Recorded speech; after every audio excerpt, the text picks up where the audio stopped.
And we are back. So, we just listened to Itsy Bitsy Teeny Weeny Yellow Polka Dot Bikini. However, not all bathing suits are teeny weeny bikinis, and they certainly did not start out as bikinis. So what I want us to do today is to go back in time. We're going to go back to the 1900s, and we're going to check out what bathing suits looked like through the decades, so we can see really how much change has occurred from 1900 to 2020, okay? It's a big one. Get ready. So we're going to start with 1900. This is the bathing suit from the 1900s, okay? These bathing suits were called seaside walking dresses because, as you can see, they were dresses. They were made from the same material as their clothing at this time, but it was not customary for the women to go swimming or get in the water. They stayed on the shore with the children while the men typically were swimming. So this is 1900. And these women in 1900 would have been listening to one of the popular songs back then, My Wild Irish Rose.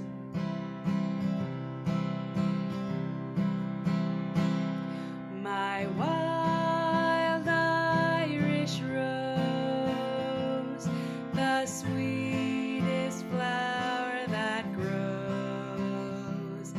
You may search everywhere, but none can compare to my wild Irish rose. My wild Irish rose, the dearest flower that grows. And someday for my sake she may let me take the bloom from my wild Irish rose. And someday for my sake she may let me take the bloom from my wild Irish rose. All right, good. Moving on. 1910. So this is 10 years later. In the 1910s, this was the typical bathing suit for the men and the women.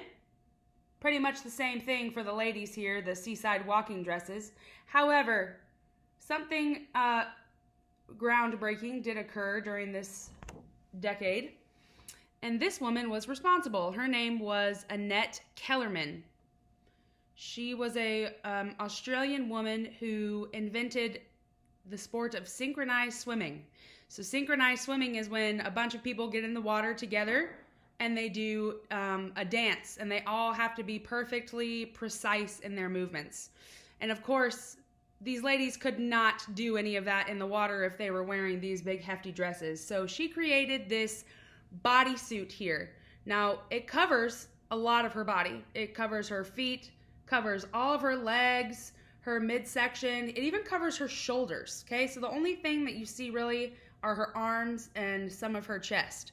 However, this was considered very inappropriate during the 1910s, and she was arrested for indecency, actually, wearing this outfit, mostly because of the tightness and, you know, it showed off more of the womanly curves than the walking dress did. So this lady, she really started a movement for the tight bathing suits that we know today. And in 1910, she would have been singing the popular song, Let Me Call You Sweetheart.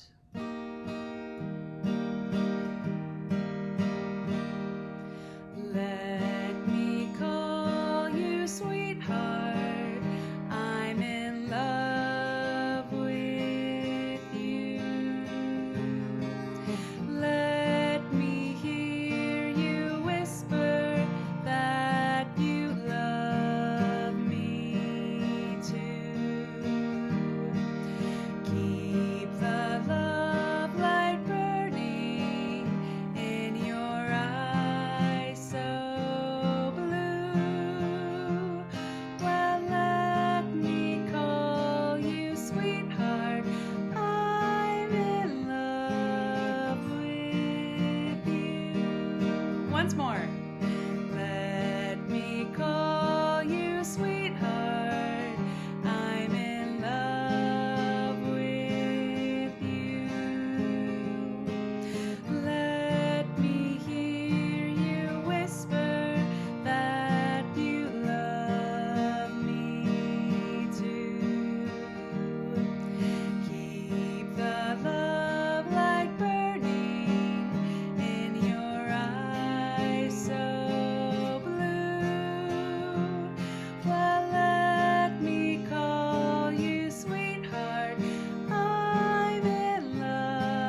Now we get to my favorite decade, the 1920s. In the 1920s, this was a typical bathing suit you would see. So now the dresses, they're a little bit thinner and smaller. Women are allowed to wear a skirt on the bottom, but the skirt had to meet a certain length requirement. And if the woman was out in public and her skirt did not meet the criteria, she could be fined or arrested. Okay, and they're wearing stockings or hose or something on their legs. Their legs are completely covered. Really, the only difference here is the shoulders are showing, a little bit more of their neck are showing, but that's about it. However, the dresses do remind me of this era, the flapper dresses and the flapper girls. It's kind of what their bathing suits look like. So, of course, for the 1920s, these ladies would have been singing and dancing to 5'2", Eyes of Blue.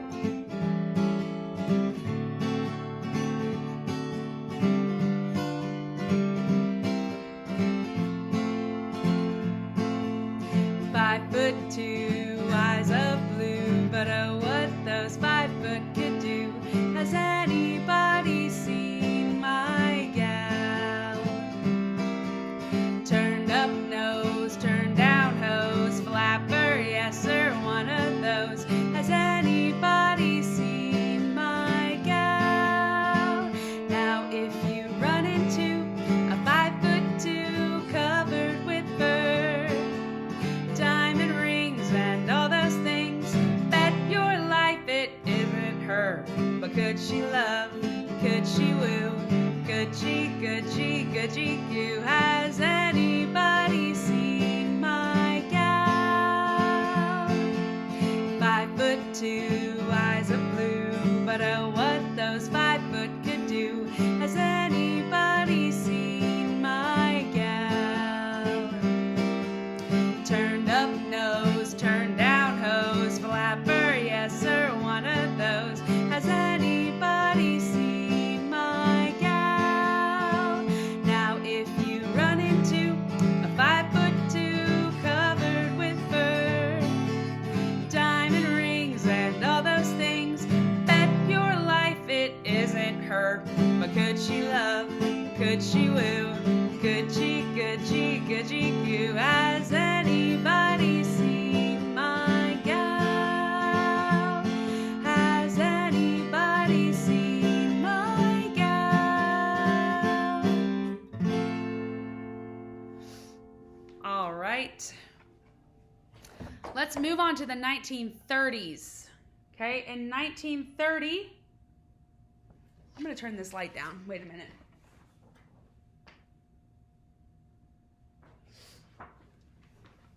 Let's see if the glare is better.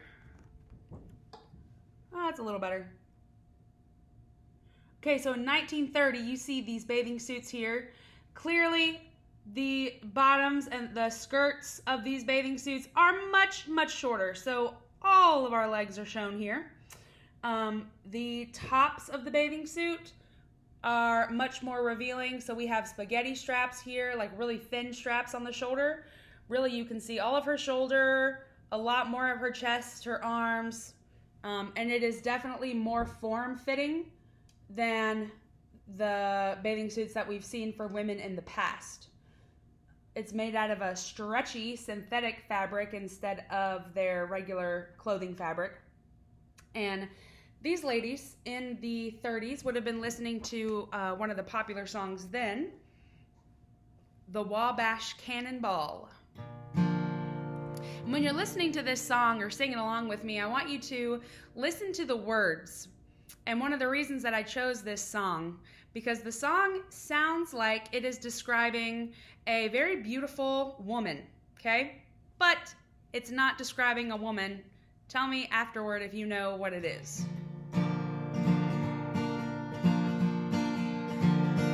From the great Atlantic Ocean to the white Pacific shore, she climbs the flowery mountains or the south bells by the shore.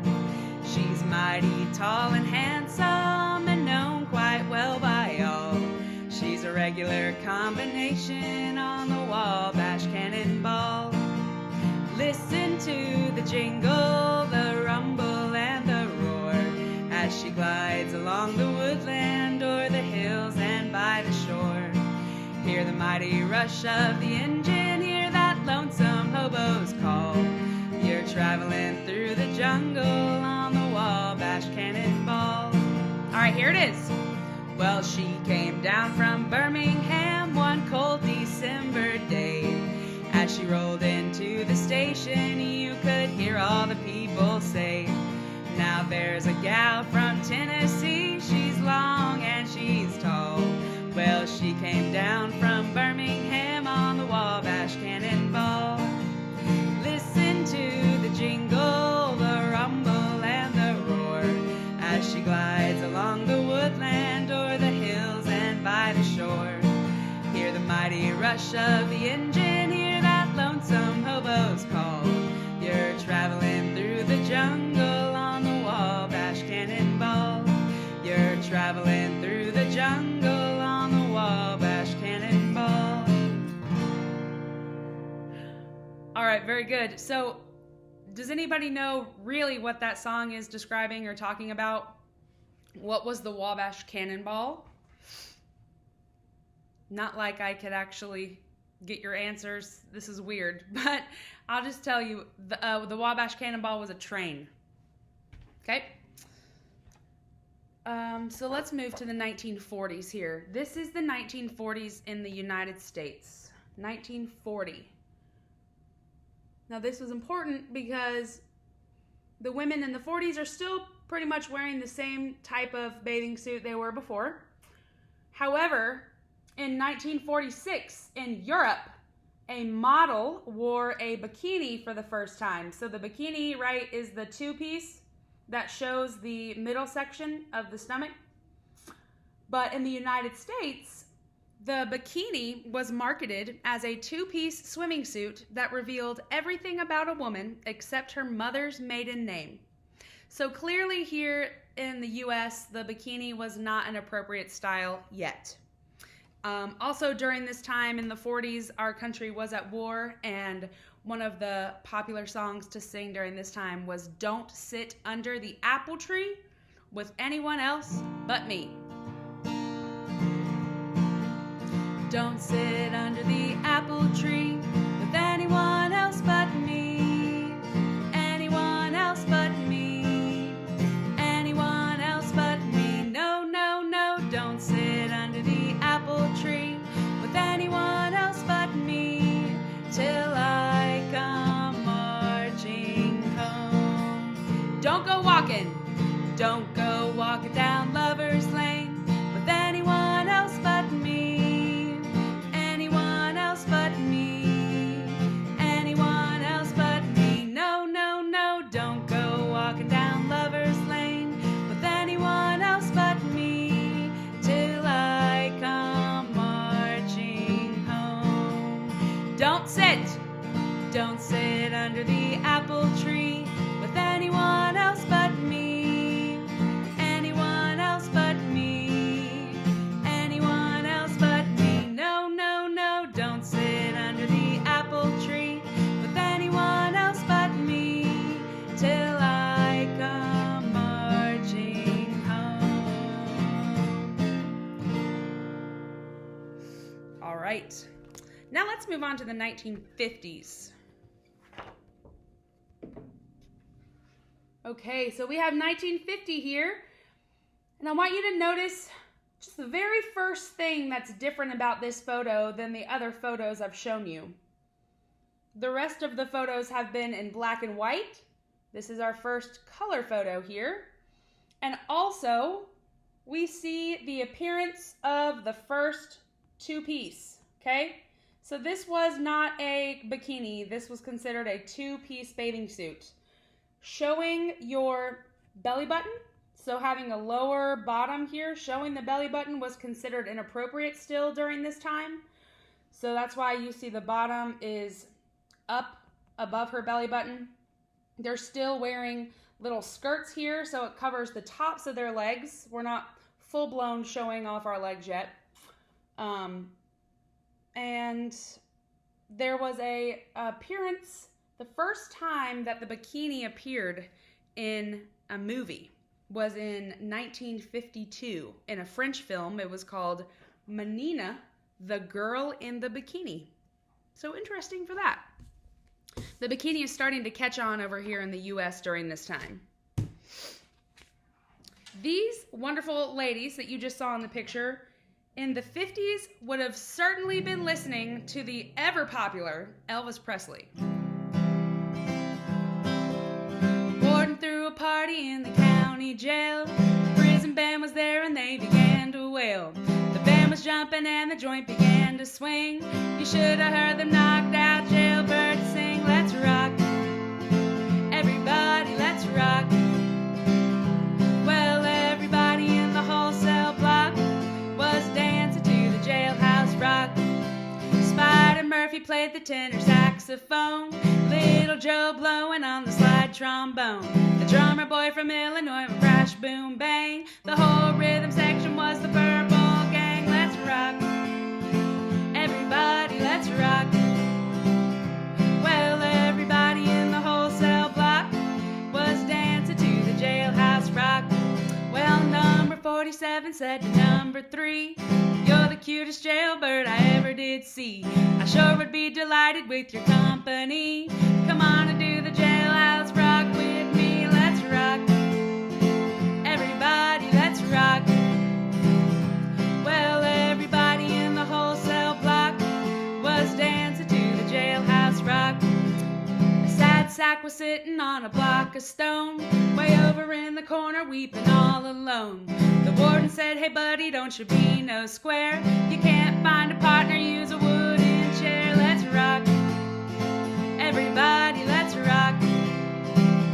Well, everybody in the wholesale block was dancing to the jailhouse rock.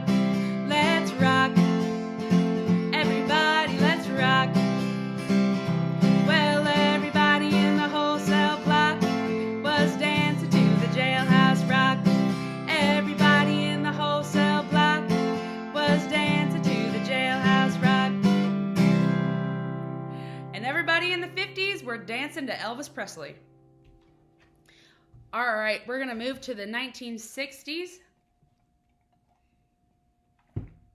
And we do see a drastic change here. The bikini is now in style. Okay, two-piece. That doesn't mean everybody is wearing it, obviously. This is just the trend that I found going from 1900 to today. So in the 60s, you can see here there's definitely two separate pieces. Her belly button is showing, so this is much lower cut than the one you saw from the 50s. A big difference here was the introduction of two new fabrics that bathing suits were made from, and that was nylon and lycra. So stretchy fabrics which enabled the bathing suits to be smaller and tighter, okay? So they didn't fall off. Now, in the 60s, there was a popular jazz song by Nat King Cole. It's called L-O-V-E. L is for the way you look at me. O is for the only one I see. V is very, very extraordinary. And E is even more than anyone that you adore. Okay? Love. L is for the way you look at me. O is for the only one I see. V is very, very extraordinary. E is even more than anyone that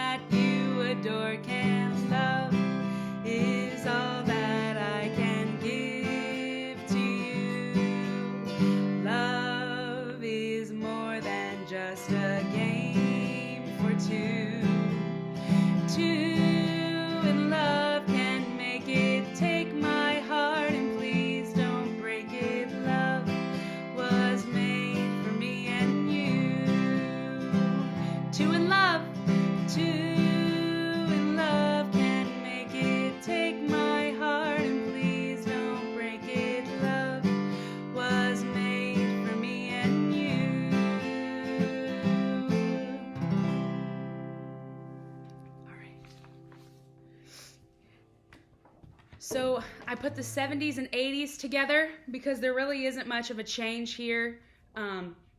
This is just a general representation of the 70s and 80s. They're just getting smaller. Patterns, big geometric shaped patterns and bright colors were popular. Animal print was really popular. Cheetah print, tiger print, zebra print, stuff like that. So yeah, that's 70s and 80s. And then in the 90s, same kind of thing. I think one of the differences here in the 90s was the option for ladies to have different styles of bathing suits. So athletic bathing suits were more popular.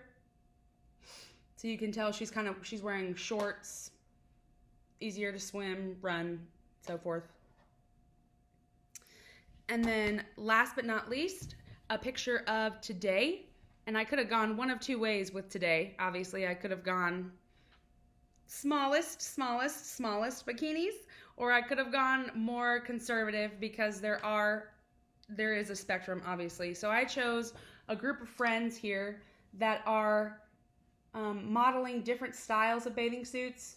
There are different types of bodies here. Obviously, everybody has a different body type. We have some larger people and smaller people. We have the bikinis, the tankinis like you see in the 50s, the one pieces. So everybody kind of just does their own thing now, you know? So this is from the 2000s. And just really quickly, I want to show you the comparison here. 1900 to 2000. So here we are in the 1900s with a group of gals. And then we go all the way to 2020 here, another group of friends. But just the very stark difference in the two is really amazing. And this was just something researched as simple as a bathing suit. So I just think about what else in the world could we look at to see how much it's transformed from 1900. But maybe we'll try that another day. However, we will finish up together with Show Me the Way to Go Home. Show me the way to go home. I'm tired and I want to go to bed. I had a little drink about an hour ago and it went right to my head. Wherever I may roam, by land or sea or foam, you will always hear me singing a song. Show me the way to go home. And it's shave and a haircut, 2 bits. Well, I hope you all enjoyed my little slice of the beach for you today. And I hope you have a wonderful rest of your week and weekend. And I will see you again next week. Bye, everyone.